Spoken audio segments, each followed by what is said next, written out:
ಅಕ್ಕ, ಗೀತಾ, ಬೇಗ ಬೇಗ ಬನ್ನಿ. ಇರಮ್ಮ ಬಂದ್ರಿ. ಯಾಕಷ್ಟು ಆತ್ರ ಮಾಡ್ತಿದ್ಯಾ ನೀನು? ಬಾವ ಆಗ್ಲೇ ದೇವಸ್ಥಾನದ ಕಾಯ್ತಾ ಇರ್ತೀರ, ಬೇಗ ಬೇಗ ನಡೀರಿ. ಹಾ ಅಣ್ಣ, ನಾವ್ ಅನ್ಕೊಂಡಿದ್ ಆಯ್ತದ? ಆಯ್ತದ ನೋಡ್ತಿರ್ಲ, ನಿನ್ಗೆ ಗೊತ್ತಾಯ್ತದೆ. ಒಂದ್ ವೇಳೆ ಆಗ್ಲಿಲ್ಲ ಅಂದ್ರೆ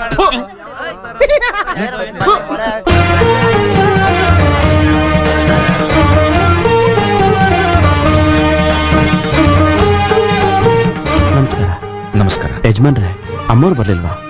ಇನ್ನೇನ್ ಬರ್ತಾರೆ, ನಡೀಲಿ. ಬರ್ತಾರೆ. ಬತ್ತರೆ ಅಂದ್ರೆ ಬತ್ತರೆ ಅಂತ.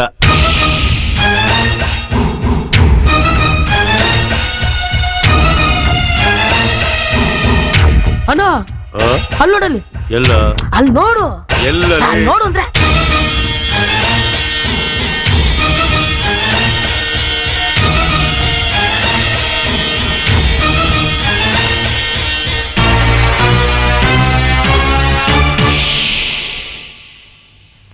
ಚಲ್ವಾ, ಏನ್ಲ ಹಿಂಗಾಗೋಯ್ತು? ಛೇ, ನಿನಗೆ ಹಿಂಗ ಆಗ್ಬಾರ್ದಾಗಿತ್ತು. ಯಾವ ಕೋತಿ ನನ್ನ ಮಗ ನಿನಗೆ ಐಡಿಯಾ ಕೊಟ್ಟವನು?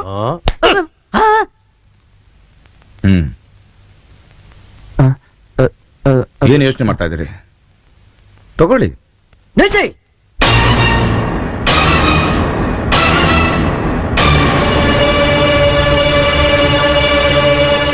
ಇವತ್ತಿನ ಪೂಜೆಗೆ ವಸ್ತ್ರ ಕೂಡ ಹಾಕಿರೋದು ನಮ್ಮ ಅಕ್ಕನ್ಗೆ, ಇವಳ್ಗಲ್ಲ. ರಾಜು, ಬಾಬಾ, ನಮ್ಮ ಅಕ್ಕನಿಗೆ ಅಗ್ನಿಸಾಕ್ಷಿಗೆ ತಾಳಿ ಕಟ್ಟಿದ್ರ, ಅದಕ್ಕೆ ಈ ಊರಿನ ಜನ ಅಕ್ಷತೆ ಕಾಳು ಹಾಕಿ ಆಶೀರ್ವಾದ ಮಾಡಿದ್ದಾರೆ. ಅದಕ್ಕೆ ದೇವ್ರ ಪೂಜೆ ನಮ್ಮ ಅಕ್ಕನ ಕೈಯಿಂದ ಆಗ್ಬೇಕು. ಪೂಜೆ ಯಾರ ಕೈಯಿಂದ ಆಗ್ಬೇಕು, ಯಾರ ಕೈಯಿಂದ ಆಗ್ಬಾರ್ದು ನಿರ್ಧಾರ ಮಾಡೋದು ನಾನು. ಪೂಜಾರ್ರೆ, ತಟ್ಟೆ ತಗೊಳ್ಳಿ. ಇವತ್ತಿನ ಪೂಜೆ ಚಿಂತಾಮಣಿ ಕೈನಲ್ಲೇ ಆಗ್ಬೇಕು. ಅದು ಈ ಜನ್ಮದಲ್ಲಿ ಸಾಧ್ಯ ಅಲ್ಲ. ರಾಜು, ನೀನ್ ಸುಮ್ನಿರು. ನಾನು ಯಾಕಾಗ ಸುಮ್ಮನೆ ಇರಲಿ? ಬಾವ ಹೇಳಿದ್ರೆ ಸರಿ, ಬಾವ ಹೇಳಿದ್ರೆ ಸರಿ ಅಂತ ಅವ್ರು ಹೇಳಿದನ್ನ ಮಾಡ್ಕೊಂಬಂದೆ. ಇವತ್ತು ನಿನಗೆ ಅನ್ಯಾಯ ನಡೀತಿದ್ರು ನಾನು ಸುಮ್ಮನೆ ಅಂತೀಯ? ಇವತ್ತು ಬಾವ ಏನು, ಆ ದೇವರೇ ಬಂದ್ರು ಸರಿ, ಈ ಪೂಜೆ ನಡೆಯಕ್ಕೆ ನಾನು ಬಿಡೋದಿಲ್ಲ. ಏಯ್, ನನ್ ಮನೆ ಅನ್ನ ತಿಂದು ನನಗೆ ಎದುರು ಮಾತಾಡ್ತೀಯ?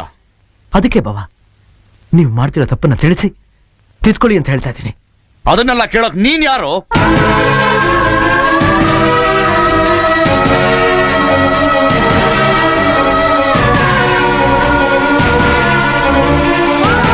ರುದ್ರ, ಪೂಜೆ ವಸ್ತ್ರ ಕೊಡು. ಅದು ಯಾರು ಅಡ್ಡ ಬರ್ತಾರೋ ನಾನು ನೋಡ್ತೀನಿ. ತಗೊಳ್ರಿ ಪೂಜಾರ್ರೆ, ತಗೊಳ್ಳಿ. ಒಂದ್ ಹೆಜ್ಜೆ ಮುಂದೆ ಇಟ್ರೆ ಕತ್ತರಿಸಾಕ್ಬಿಡ್ತೀನಿ. ಅಷ್ಟೊಂದು ಧೈರ್ಯ ಬಂದಿರ ನನಗೆ? ಕತ್ತರಿಸೋ, ಕತ್ತರಿಸೋ. ಧೈರ್ಯ ಇದ್ರೆ ಕತ್ತರಿಸೋ, ಕತ್ತರಿಸೋ. ರೇ ಸ್ವಾಮಿ, ನಾವು ಅಷ್ಟೊತ್ತಿಂದ ನೋಡ್ತಾ ಇದ್ದೀವಿ. ಏನ್ ಸ್ವಾಮಿ ದೇವಸ್ಥಾನದಲ್ಲಿ ನಿಮ್ದು ರಾಧ ಅಂತ? ಓಯ್, ಇದು ನನಗೆ ಸಂಬಂಧ ಇಲ್ದಿರೋ ವಿಷಯ, ಮಧ್ಯದಲ್ಲಿ ತಲೆ ಹಾಕ್ಬೇಡ.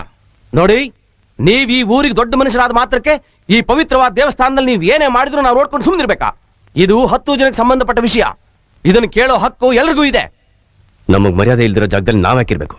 ಬಾಮ ಹೋಗೋಣ. ನಿಂತ್ಕೊಳ್ಳೋ. ದೇವಸ್ಥಾನದಲ್ಲಿ ಪ್ರತಿಯೊಬ್ಬರು ಭಕ್ತರೆ. ಇವಳು ನಾನು ಇಷ್ಟಪಟ್ಟವಳು, ಇವಳನ್ನ ಕರ್ಕೊಂಬರೋದು ನನ್ನ ಇಷ್ಟ. ನಿಮ್ ಇಷ್ಟ ಅನಿಷ್ಟಗಳೇನೇ ಇದ್ರು ನಿಮ್ ಮನೇಲಿ ಇಟ್ಕೊಳ್ಳಿ. ಮಾರಿ ಊರಿಗೆ ಬಂತಂತ ಸುಮ್ಮನೆ ಇದ್ರೆ ಊರ್ ದೇವರಿಗೆ ಬಕರ್ಸ್ಕೊಂಡೈತೆ. ಏನ್ರಯ್ಯ ಮುಖ ನೋಡ್ತೀರಾ? ಮಾತಾಡ್ರಯ್ಯ.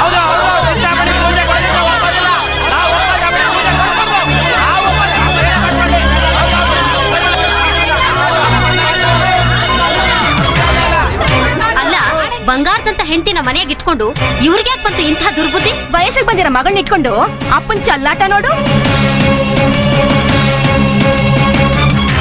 ನಾಚಿಕೆ ಇದ್ರೆ ತಾನೆ ಇಷ್ಟೆಲ್ಲ ಆದ್ರೂ ಹೆಂಗ್ ನಿಂತವ್ರು ನೋಡು, ಕಲ್ ಬಂಡೆ ನಿಂತಂಗೆ.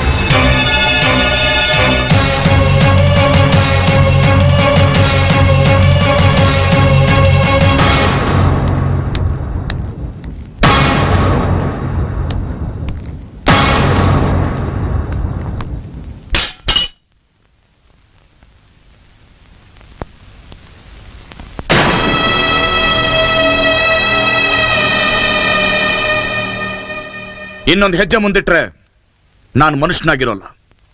ಬಾವ, ಯಾವನು ನಿನ್ ಬಾವ? ಈ ಮನೆ ಕೂಲಿ ಅವನಾಗೋಕ್ಕೂ ಯೋಗ್ಯತೆ ಇಲ್ಲ ನಿನಗೆ. ಈ ಮನೆ ಯಜಮಾನಿಕೆ ಕೊಟ್ಟಿದ್ದಕ್ಕೆ ಇಷ್ಟು ವರ್ಷ ನಾನು ಕಾಪಾಡ್ಕೊಂಡು ಬಂದಿದ್ದ ಮಾನ ಮರ್ಯಾದೆನೆಲ್ಲ ಊರವ್ರ ಮುಂದೆ ಹರಾಜ್ ಹಾಕ್ಬಿಟ್ಟಿಲ್ಲೋ. ಬಾವ, ನನ್ ಮಾತ್ ಕೇಳಿ. ನೀನ್ ಯಾವ ಊರ್ ದಾಸಯ್ಯ ಅಂತ ನಿನ್ನ ಮಾತು ಕೇಳಬೇಕು. ಈ ರಾಜೇಗೌಡನಿಗೆ ಹೇಳ ಅಭ್ಯಾಸನೇ ಹೊರತು ಕೇಳ ಅಭ್ಯಾಸ ಇಲ್ಲ. ಇನ್ಮೇಲೆ ಈ ಮನೇಲಿ ಕಾಲಿಡ್ಬೇಡ, ಹೊರಟೋಗು. ಅಕ್ಕ, ನೀನದು ಹೇಳ್ಬಾರ್ದ? ನಾನ್ ಮಾಡಿದ ತಪ್ಪ? ತಪ್ಪು. ನನ್ ಗಂಡ ಮಾಡಿದ ತಪ್ಪು ಸರಿನೋ, ಅದ್ರ ಕಡೆ ಬೆರಳು ತೋರಿಸೋ ಯೋಗ್ಯತೆ ನಿನಗಿಲ್ಲ.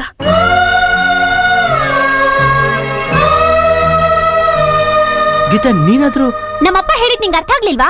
ನೀನ್ ಮಾಡಿದ ಘನದಾರಿ ಕೆಲ್ಸಕ್ಕೆ ನಿನ್ನ ನೆತ್ತಿ ಮೇಲೆ ಇಟ್ಕೊಂಡು ಪೂಜೆ ಮಾಡ್ಬೇಕಾ? ಏನ್ ಮಾತಾಡ್ತಿದ್ಯಾ ನೀನು? ಇಷ್ಟ ದಿನ ನೀ ನನ್ ಪ್ರೀತಿ ಮಾಡಿದ್ದು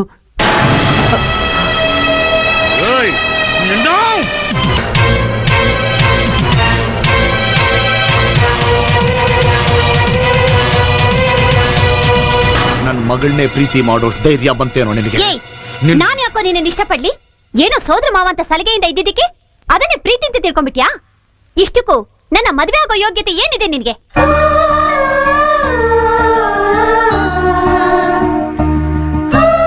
ಆಸೆ ಪಡೋದಕ್ಕೂ ಒಂದು ಮಿತಿ ಇದೆ. ನಮ್ಮನೇಲಿ ನಾಯಿನ್ ಬಿಟ್ಟು ಎಲ್ಲ ಪ್ರಾಣಿನೂ ಸಾಕಿದೀವಿ. ನೀನಿದೀಯಾ ಅಂತ ಅನ್ನ ಹಾಕ್ತವನ್ ಕಾಲ್ ಕಚ್ಚೋಕ್ ಬಂದಾಗ ಅದನ್ನ ಮನೆ ಬಿಟ್ಟು ಓಡಿಸ್ದೆ ಬೇರೆ ವಿಧಿ ಇಲ್ಲ. ಯಾಕೆ ಹೇಳು? ಅದಕ್ಕೆ ನಿಯತ್ತಿಲ್ಲ ಅಂತ.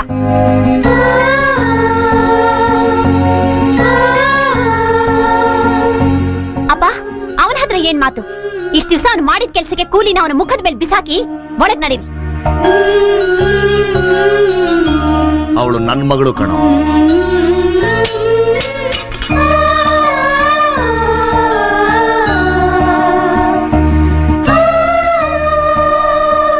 ಅಕ್ಕ, ನೋಡ್ದಿ ಅಕ್ಕ, ನಿನ್ ಮುಂದೆನೆ ಭಾವನು ಗೀತಾನು ಹೇಗೆಲ್ಲ ಮಾತಾಡಿದ್ರು.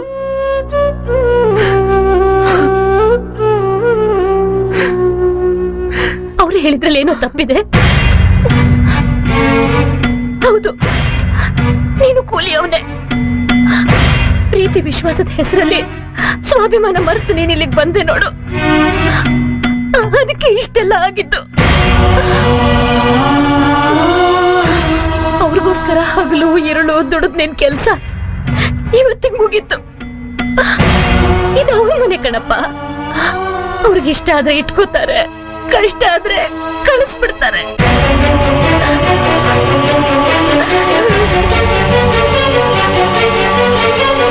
ಅಪ್ಪ ಮಗಳ ಮಾತು ಕೇಳಿದ್ಮೇಲೂ ಇನ್ನು ಯಾಕಪ್ಪ ಇಲ್ಲೇ ನಿಂತಿದೀಯ? ಹೋಗ, ಹೊರಟೋಗು. ಇನ್ನೊಂದು ಕ್ಷಣ ನೀನ್ ನನ್ ಕಣ್ಮುಂದೆ ನಿಂತಿರ್ಬಾರ್ದು. ಈ ಮನೆ ಹೊಸಲು ತುಳಿಬಾರ್ದು. ಹೋಗು, ಹೊರಟೋಗ. ಎಕರೆ ಜುಜ್ಬಿ ನನ್ನ ಮಗನಿಗೂ 40 ಎಕರೆ ದೊರೆಗೂ ಒಂದೇ ಆಗೋಯ್ತಲ್ಲ. ಯಾಕೆ ದೊಡ್ಡಗೌಡ, ಏನಾಯ್ತು? ಇನ್ನೇನಾಗಬೇಕು ರುದ್ರ? ಈ ಚಿಂಪಾಂಜಿ ನನ್ನ ಮಗ ನನ್ನ ಮಗನೇ ಕಾಲು ನನ್ ಸಮಾನ ಕೂತ್ಕೊಂಡು ಇಸ್ಪಿಟ್ ಆಡಂಗಾಗ್ಬಿಟ್ಟ. ಈ ಮನೆ ಒಳಗೆ ಈ ನನ್ನ ಮಗನಿಗೆ ಕೇಳು. ನನ್ ಗಾಡಿ ಕಡಾಣಿ ಆಗೋ ಯೋಗ್ತಿಲ್ಲ ನನ್ನ ಮಗನೇ. ಹಾಕು ನನ್ನ ಮಗನೇ. ನಾನಂತೂ ಮಾನ ಮರ್ವಾದೆ ಬಿಟ್ಟು ದಿವ್ಸ ಬಂದು ನಿನ್ಗೆ ಇಸ್ಪಿಟ್ ಹೇಳ್ಕೊಡೋದಾಗೋಯ್ತು. ರಾಜ ಆಗನ ಅಂತ ಬಂದು ಜೋಕರ್ ಆಗೋಗ್ಬಿಟ್ಟೆ. ಯೋಚನೆ ಮಾಡ್ಬೇಡ ಗೌಡ, ನನ್ ತಂಗಿ ಒಂದ್ ಒಳ್ಳೆ ಅವಕಾಶ ಕಾಯ್ತಾವಳೆ. ಅದಾದ್ಮೇಲೆ ಅವನಿಗೆ ಕೋಕ್ ಕೊಡ್ತಾಳೆ, ನಿನ್ ಕಿಕ್ಕೇರಿಸ್ತಾಳೆ. ನಿಜವಾಗ್ಲು ನಿಮ್ಮ ಮೌನಣಗು. ಹಂಗಾರೆ ಈಗ ನೋಡು ನನ್ನ ಆಟವ. ಮೊದ್ಲು ಎಲೆ ಹಾಕು, ಆಮೇಲೆ ತೋರಿಸುವಂತೆ. ನಿನಗೆ ಲತ್ತೆ ಹೊಡಿಯಕ್ ಶುರುವಾಗಿರೋದೆ ಇವತ್ತಿಂದ. ಏಯ್, ಯಾಕೋ ತಿರ್ಪೆ ಕಾಡಿಸ್ದೆ? ಎಲೆ ಹಾಕ್ದವನ್ ಕೇಳು. ಆಟ ಚೆನ್ನಾಗಿರ್ಲಿಲ್ಲ ಅಂದ್ರೆ